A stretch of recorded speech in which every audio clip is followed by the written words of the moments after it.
Hello बच्चों, welcome to my channel. तो बच्चों, आज हम पढ़ेंगे हिंदी की पाठ्य पुस्तक रिमझिम का पाठ 13 और कक्षा 5 से। पाठ का नाम है स्वामी की दादी। तो बच्चों, इस पाठ में हम स्वामी एक लड़का होता है और उसकी दादी के बारे में पढ़ेंगे। तो चलिए शुरू करते हैं। बैठक और भोजन कक्ष के बीच कम हवादार अंधेरे गलियारे की बंद सी कोठरी में स्वामीनाथन की दादी अपने सारे सामान के साथ रहती थी। उनका सामान था 5 दरियों, 3 चादरों, 5 तकियों वाला भारी भरकम बिस्तर, पटसन के रेशे का बना एक वर्गाकार बक्सा और लकड़ी का एक छोटा सा बक्सा जिसमें तांबे के सिक्के, इलायची, लौंग और सुपारी पड़े रहते थे। तो बच्चों, इस पाठ में क्या होता है कि बैठक और भोजन कक्ष, बैठक यानी खुला आंगन, भोजन कक्ष यानी जहाँ पे खाना खाते हैं, और कम हवादार अंधेरे गलियारे की बंद सी कोठरी। स्वामीनाथन की दादी अपने सारे सामान के साथ रहती थी। तो उनके पास क्या क्या सामान था? 5 दरियाँ, 3 चादरें, 5 तकिए वाला भारी भरकम बिस्तर। और ये किसका बना हुआ था? पटसन का। और साथ में वो क्या रखते थे? एक बक्सा जिसमें होता था तांबे के सिक्के, इलायची, लौंग और सुपारी पड़े रहते थे। रात के भोजन के बाद स्वामीनाथन दादी के पास उनकी गोद में सिर रखे लौंग इलायची की गंध भरे वातावरण में अपने को बहुत प्रसन्न और सुरक्षित महसूस कर रहा था। बड़ी प्रसन्नता यानी खुशी से भरकर वे बोला, ओहो दादी, तुम नहीं जानती राजम कितनी ऊंची चीज़ है। उसने दादी को राजम और मणि की पहले दुश्मनी और फिर दोस्ती की कहानी कह सुनाई। तुम्हें पता है, उसके पास सचमुच की पुलिस की वर्दी है। स्वामीनाथन बोला, सच? उसे पुलिस की वर्दी क्यों चाहिए? दादी ने पूछा। उसके पिता पुलिस अधीक्षक हैं, वह यहाँ की पुलिस के सबसे बड़े अफसर हैं। दादी काफ़ी प्रभावित की। उन्हें सुनकर काफ़ी अच्छा लगा। उनका सच में काफ़ी बड़ा दफ्तर होगा। दफ्तर यानी ऑफिस, उन्होंने कहा। फिर उन्होंने उन दिनों की कहानी सुनानी शुरू की जब स्वामीनाथन के दादा रौबदार सब मजिस्ट्रेट थे। रौबदार यानी दूसरों के ऊपर हक जमाने वाले, जिनके दफ्तर में पुलिस वाले कांपते हुए खड़े रहते थे। उनसे डरकर खूंखार से खूंखार डाकू तक भाग खड़े होते थे। स्वामीनाथन अधीर यानी बेचैन होकर उनकी कहानी खत्म होने का इंतजार कर रहा था।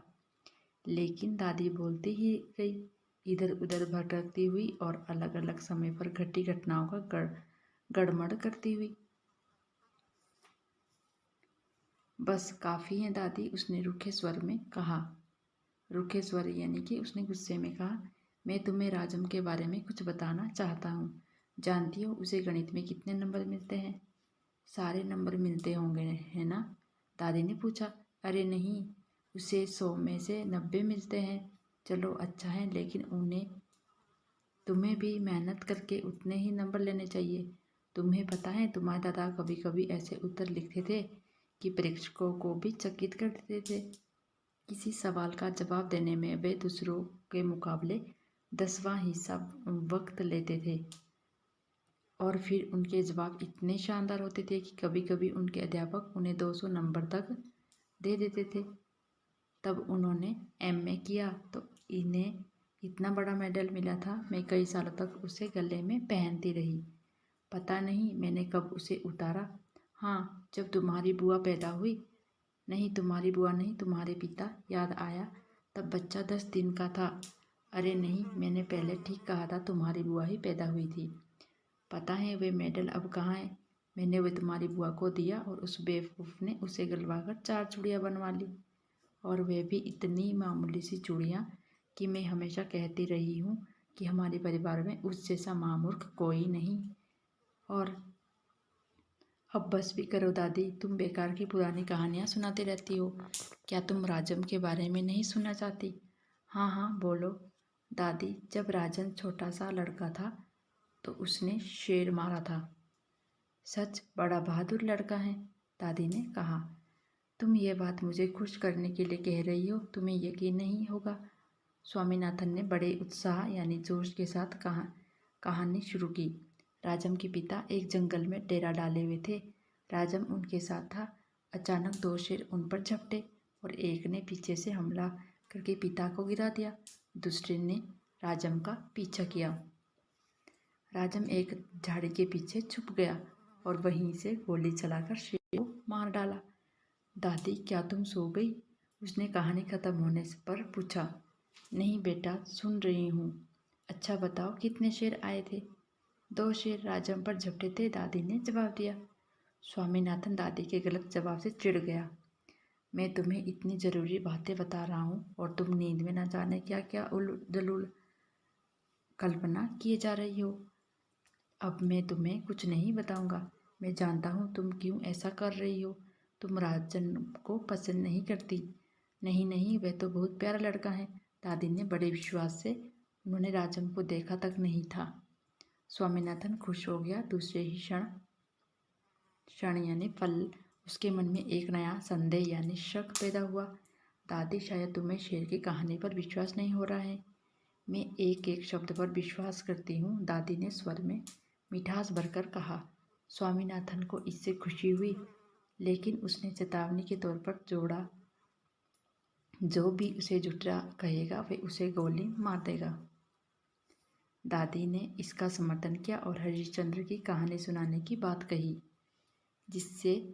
जिसने वचन का पालन करने के लिए सिंहासन, पत्नी और बच्चे को खो दिया और अंत में उसे सब कुछ वापस मिल गया।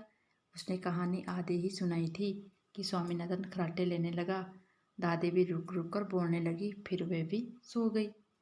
तो बच्चों, ये आपको कहानी कैसे लगी? R.K. नारायण ने लिखी है और अनुवाद किया है मस्तराम कपूर ने।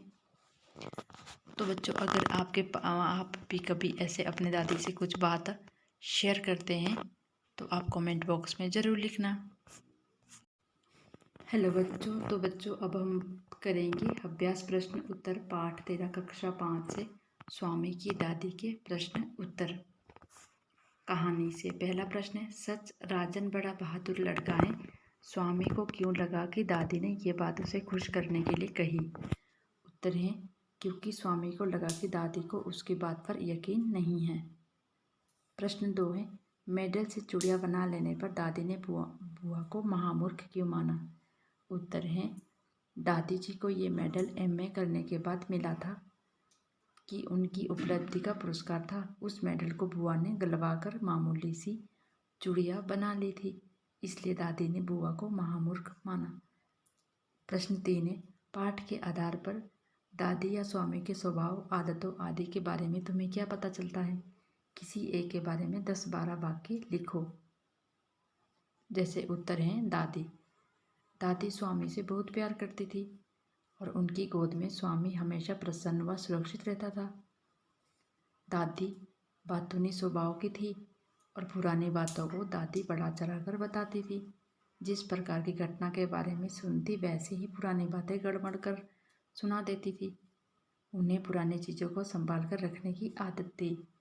दादी बातें सुनने की बजाय सुनाने में ज़्यादा रुचि लेती थी। आगे है तुम्हारी समझ से। स्वामी ने राजन को ऊंची चीज माना। क्या तुम स्वामी की राय से सहमत हो? अपने उत्तर का कारण लिखो। उत्तर है, हाँ, मैं स्वामी की राय से सहमत हूँ, क्योंकि राजन ने इतनी कम उम्र में ही शेर को मारकर बहुत बहादुरी का काम किया था। प्रश्न 2 है, स्वामी का अपनी दादी के साथ क्या रिश्ता था? 3-4 वाक्य में लिखो। उत्तर है, स्वामी का अपनी दादी के साथ बहुत ही ज़्यादा प्यारा रिश्ता था। दोनों एक दूसरे से अपनी बातें साझा करते थे।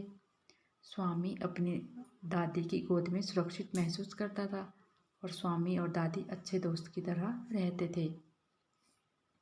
आगे हैं कहानी और तुम।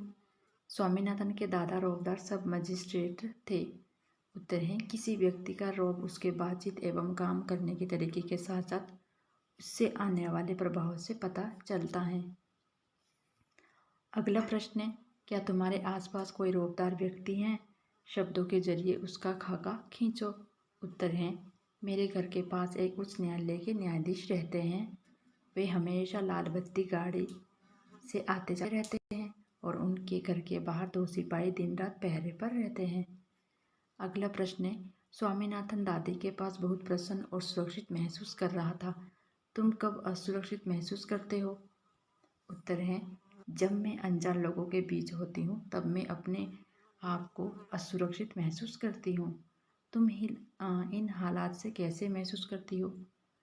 जैसे दोस्त के घर में अच्छा लगता है, जब तुम पहली बार किसी के घर जाते हो तो थोड़ा परेशान रहते हैं।